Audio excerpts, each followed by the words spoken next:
આકાશવાણી ભુજ સમાચાર જાગૃતિ વકીલ વાંચે છે. નમસ્કાર. પેરાગ્વેના રાષ્ટ્રપ્રમુખ સેન્ટિયાગો પેના પેલાસિયોસ આજે પ્રધાનમંત્રી નરેન્દ્ર મોદી સાથે વાતચીત કરી હતી. આ ચર્ચા દરમિયાન બંને નેતાઓ દ્વિપક્ષીય સંબંધોના સમગ્ર ક્ષેત્રની સમીક્ષા કરી હતી. રાષ્ટ્રપ્રમુખ પેના બુધવારે પેરાગ્વે પરત ફરતા પહેલા મુંબઈની પણ મુલાકાત લેશે. મુંબઈમાં શ્રી પેના રાજ્યના રાજકીય નેતાઓ, વ્યવસાય અને ઉદ્યોગના પ્રતિનિધિઓ અને ટેક નેતાઓને મળશે. ભારત અને પેરાગ્વેએ 1961માં રાજદ્વારી સંબંધો સ્થાપિત કર્યા હતા, જેનાથી દાયકાઓથી બંને રાષ્ટ્રો વચ્ચે મૈત્રીપૂર્ણ સંબંધ રહ્યા હતા. બંને દેશોએ વેપાર, કૃષિ, આરોગ્ય, ફાર્માસ્યુટિકલ અને માહિતી ટેકનોલોજી સહિત વિવિધ ક્ષેત્રોમાં સહયોગ વિકસાવ્યો છે. પેરાગ્વે લેટિન અમેરિકન ક્ષેત્રમાં ભારત માટે એક મહત્વપૂર્ણ વેપાર ભાગીદાર છે. ઓપરેશન સિંદૂર હેઠળ આતંકવાદ સામે ભારતના સૈદ્ધાંતિક અને દ્રઢ વલણને વિશ્વ સમક્ષ રજૂ કરવા 7 સર્વપક્ષીય પ્રતિનિધિમંડળ વિવિધ દેશના પ્રવાસે છે. આ પ્રતિનિધિમંડળો આતંકવાદ પ્રત્યે ભારતના શૂન્ય સહિષ્ણુતાનો મજબૂત સંદેશ આપી રહ્યા છે. એનસીપી એસસીપી સાંસદ સુપ્રિયા સુળેના નેતૃત્વ હેઠળનું પ્રતિનિધિમંડળ ઇજિપ્ત પહોંચ્યું છે, જ્યારે જેડીયુ સાંસદ સંજયકુમાર ઝાના નેતૃત્વમાં અન્ય એક પ્રતિનિધિમંડળે મલેશિયાની મુલાકાત લીધી. અગાઉ શિવસેના સાંસદ શ્રીકાંત શિંદેના નેતૃત્વમાં પ્રતિનિધિમંડળે લાઇબેરિયામાં ભારતીય સમુદાયના સભ્યો સાથે વાતચીત કરી. તેમણે કહ્યું કે ભારત સતત 4 દાયકાથી વધુ સમયથી આતંકવાદને સહન કરી રહ્યું છે. કડી અને વિસાવદર વિધાનસભા બેઠકોની પેટા ચૂંટણી માટે આજે ઉમેદવારી પત્ર ભરવાનો અંતિમ દિવસ છે. કડી વિધાનસભા બેઠક પર આજે ભાજપ ઉમેદવાર રાજેન્દ્ર ચાવડા, કોંગ્રેસના ઉમેદવાર રમેશ ચાવડા અને આમ આદમી પાર્ટીના જગદીશ ચાવડાએ ઉમેદવારી પત્ર ભર્યું. અગાઉ પ્રજાશક્તિ ડેમોક્રેટિક પાર્ટીના ગિરીશ કાપડિયા કડી બેઠક પર ઉમેદવારી નોંધાવી ચૂક્યા છે. દરમિયાન ભાજપે ગઈકાલે કડી માટે રાજેન્દ્ર ચાવડા અને વિસાવદર માટે કિરીટ પટેલના નામની જાહેરાત કરી છે, જ્યારે કોંગ્રેસે કડી માટે રમેશ ચાવડા અને વિસાવદર માટે નીતિન રાણપરિયાને ઉમેદવાર તરીકે જાહેર કર્યા છે.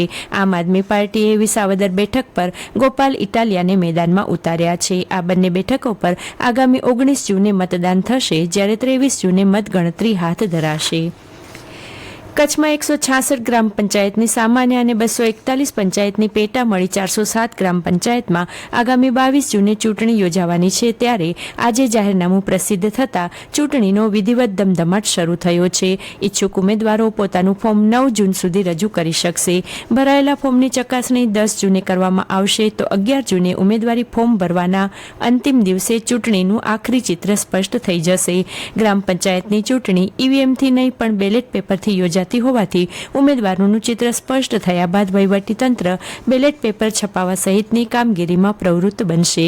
ગ્રામ પંચાયતના ચૂંટણી સંગ્રામને સુપેરે પાર પાડવા તંત્ર ગતિશીલ બની કામગીરીમાં પરોવાયું છે.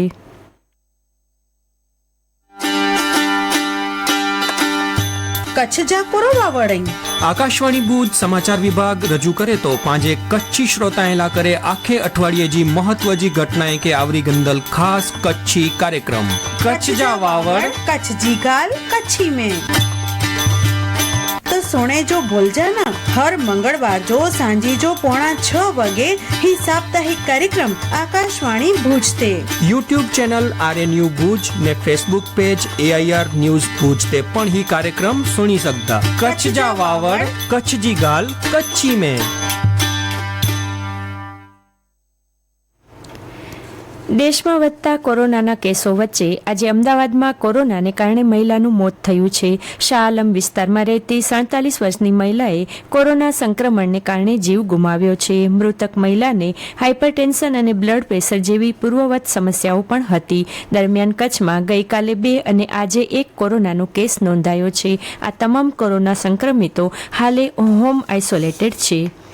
ભારતીય ઔદ્યોગિકી સંસ્થાન આઈઆઈટી તકાનપુરે આજે સંયુક્ત પરીક્ષા જેઈઈ એડવાન્સ પરીક્ષા 2025નું પરિણામ જાહેર કર્યું છે. પરીક્ષામાં 9,404 વિદ્યાર્થીની સહિત કુલ 54,378 વિદ્યાર્થી ઉત્તીર્ણ થયા હતા. આજે જાહેર થયેલા પરિણામમાં ટોપ 100માં ગુજરાતના 7 વિદ્યાર્થીઓનો સમાવેશ થાય છે. અમદાવાદના મોહિત ઓલ ઇન્ડિયા રેન્કમાં 12મા ક્રમે રહ્યા છે. અને આ સાથે આ સમાચાર બુલેટિન પૂરું થયું. નમસ્કાર.